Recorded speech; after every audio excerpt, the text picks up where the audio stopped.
Hello, everyone. Welcome back to Talk Sophia. I'm David. And I'm Sophia. We're so happy you're here. Today we're going to learn one simple secret that can make your English sound much more natural. Sophia, can I tell you something? When I first started speaking English, my sentences sounded like this. I wake up, I eat breakfast, I go to work, I come home. People understood me, but it didn't sound like a real conversation. That's because your ideas weren't connected. Many English learners know lots of words, but they don't know how to join those words into smooth sentences. The good news? You don't need difficult grammar. You only need a few simple connecting words. Really? Just a few words? Exactly. Let's start with the easiest one. And. Imagine you say, I woke up early. Another sentence, I made breakfast. Now connect them. I woke up early and I made breakfast. See? It sounds smoother already. That really feels more natural. Because that's how people normally speak.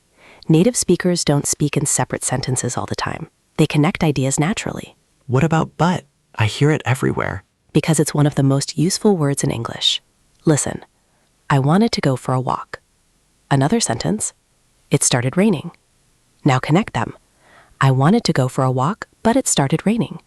Now your listener understands the whole story. So but shows a difference. Something changed. Exactly. It connects two opposite ideas. Can beginners use these words every day? Absolutely. Here's another example. I like coffee, but I don't like tea. Simple, natural, easy to remember. I think I understand now. The problem isn't vocabulary, it's connecting ideas. Exactly. Words are important, but connections make our English sound alive. What's another easy connector? Let's learn because. Imagine someone asks, why didn't you come yesterday? Instead of saying, I was tired, say, I didn't come because I was tired. Now you're giving a reason. Your English becomes clearer. That sounds much better. Great. In part 2, we'll learn so, when, and how to combine all these connectors into natural conversations. Welcome back, everyone. We've already learned and, but, and because. Honestly, I never realized these small words could make such a big difference. That's because they're the bridge between your ideas. When your ideas connect, your English sounds smoother and more confident. Now let's learn another useful connector, so. Using so. When do we use so? We use so when we want to show a result. For example, I was very tired, so I went to bed early. The first part tells us what happened. The second part tells us the result. Let me try one.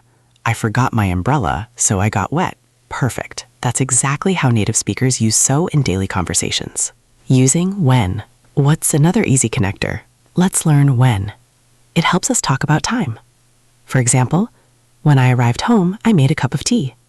Or, when I finished work, I called my friend. That sounds much more natural than saying, I arrived home, I made tea. Exactly. Instead of short, disconnected sentences, you're creating a story. Let's build a story. Can we use all these connectors together? Of course. Listen carefully. When I woke up, I looked outside, but it was raining. So I stayed home because I didn't want to get wet. Notice something? The sentence is still simple, but it flows naturally. Wow, that's exactly how people speak in real life. A common problem. Many learners tell me, I know lots of English words, but I can't speak. Why does that happen? Because knowing words isn't enough. Imagine you have pieces of a puzzle. If you never join them together, you never see the whole picture. Connecting words help you put your ideas together. Quick practice. Let's practice. I'll give you 2 short sentences. You connect them. Ready? Ready. I was hungry. I cooked dinner. I was hungry, so I cooked dinner. Excellent. Next one. I wanted to play football. It started raining. I wanted to play football, but it started raining. Perfect. One more. I stayed home. I wasn't feeling well. I stayed home because I wasn't feeling well. Fantastic. You're already connecting your ideas naturally. Final advice. I think many beginners worry too much about perfect grammar. That's true. Don't try to speak perfect English. Try to speak clear English. If your ideas are connected, people will understand you. And every conversation will become easier. Today's challenge. Here's today's challenge. Write one short paragraph using these 5 connectors. And, but, because, so, when. Even 5 or 6 simple sentences are enough. The goal isn't perfection. The goal is communication. Closing. Thank you so much for learning with us today. Remember, small connecting words can completely change the way your English sounds. Practice them every day, and you'll notice your confidence growing. Keep speaking, keep practicing, and don't be afraid of making mistakes. Every conversation makes you a better English speaker. We'll see you in the next episode of Talk Sophia. Take care, keep learning, and keep connecting your English.